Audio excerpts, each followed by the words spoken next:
Hello guys, pag-usapan lang natin si Catherine Bernardo. Nagsalita na. Siya, I'm healed. Catherine Bernardo talks about forgiveness following Daniel Padilla. Na alam naman natin kasi guys, ang mga nakaraan ay nakaraan na. Nakalimutan na guys ni na Catherine Bernardo at Daniel Padilla dahil nakamove on na sila sa isa't isa. Kita-kita naman natin guys kasi lumambot na umano ang puso ni Catherine Bernardo. Siyempre guys, alam naman natin kung sino ang nagpalambot ng puso ni Catherine Bernardo, walang iba kundi si Alden Richard. Pero maraming pinag-usapan matapos si Alden Richard na pinag-usapan. Siyempre nandyan si Jericho Rosales pero hindi pa lumambot ang puso ni Catherine Bernardo.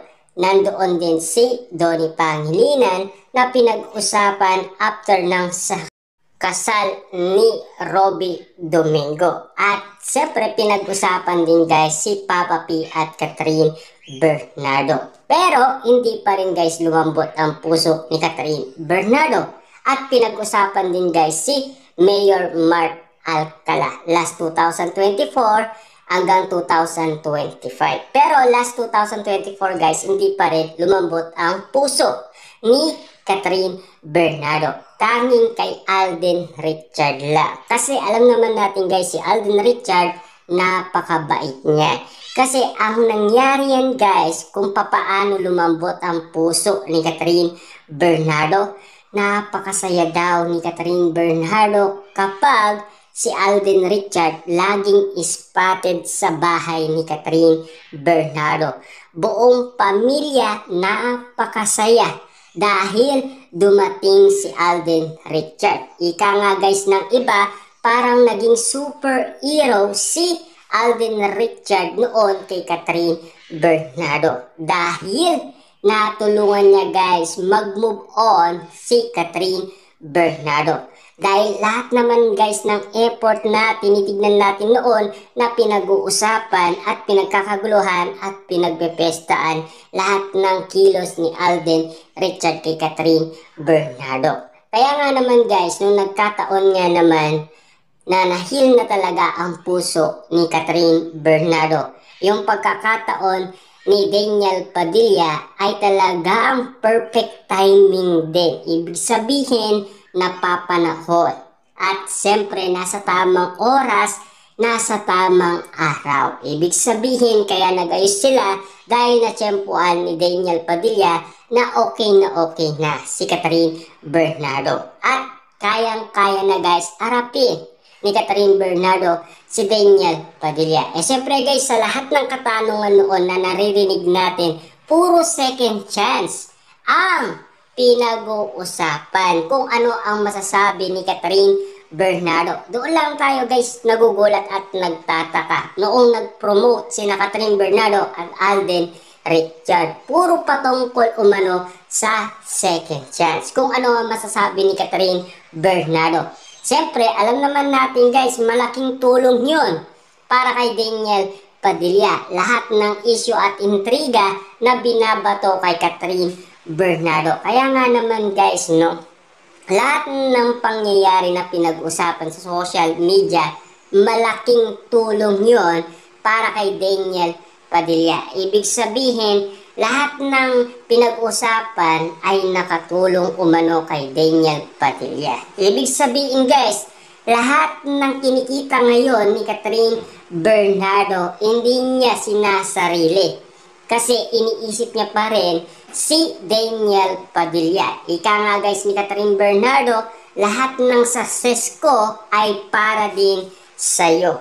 Kasi simula nga naman kasi guys, nagkasama sila, naging masaya ang buhay ni Catherine Bernardo. Lalo-lalo na guys, natuto din siyang magmahal at magbigay ng respeto sa kapwa niya tao. At lalo-lalo na guys, nawala ang pagiging kikay ni Catherine Bernardo dahil sa tulong umano ni Daniel Padilla. Dahil noon kasi guys, gumagaya umano si Catherine Bernardo kina Kiray, lalong-lalo na kina Ann Curtis, Lalong-lalo na guys kina Miles at Julia Montes at Julia Barreto. Kasi alam naman natin kasi guys, no, yung pakikay-kikay nga naman kasi nila, doon nag-umpisa kung papaano nakita ni Daniel Padilla lahat ng sitwasyon. Kaya nga naman guys, tinuruan ni Daniel Padilla mag-ayos si Catherine Bernardo. Lalo-lalo na guys, yung magpaganda, magpalinis ng kuko, magpa-facial, magpa-massage, at siyempre guys, nakatulong din naman si Catherine Bernardo noon kay Daniel Padilla na maagang gumising. Kasi laging late daw si Daniel Padilla.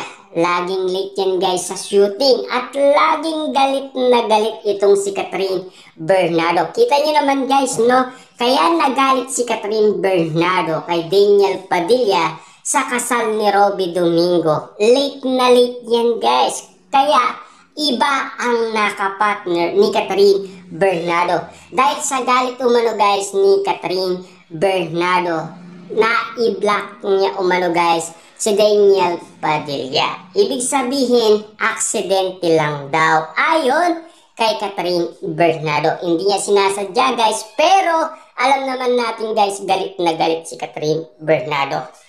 Dahil kilalang-kilala niya na kasi guys si Daniel Padilla. Simula nagkasama sila. Pero ngayon guys, at least alam niyo na siguro kung bakit na-heal umano si Catherine Bernardo. At lalong-lalo na guys, siyempre, malakas ang mga sitwasyon na pinag-uusapan ngayon. At lalong-lalo na guys, yung simpatya na ginagawa umano guys ni Catherine Bernardo.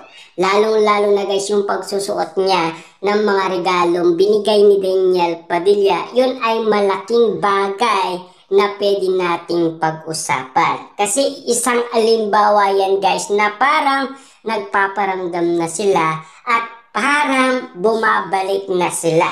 Ibig sabihin, nakahanda na nga ba ang Katniel sa kanilang pagbabalik. Na alam naman natin kasi guys, ang mga tao hindi gaano ready. Pero alam naman natin guys, kayang-kaya pa rin nilang tanggapin sina Catherine Bernardo at Daniel Padilla. At lalo-lalo na kasi guys, marami pa rin nanonood ng throwback na movie ni Catherine Bernardo at Daniel Padilla.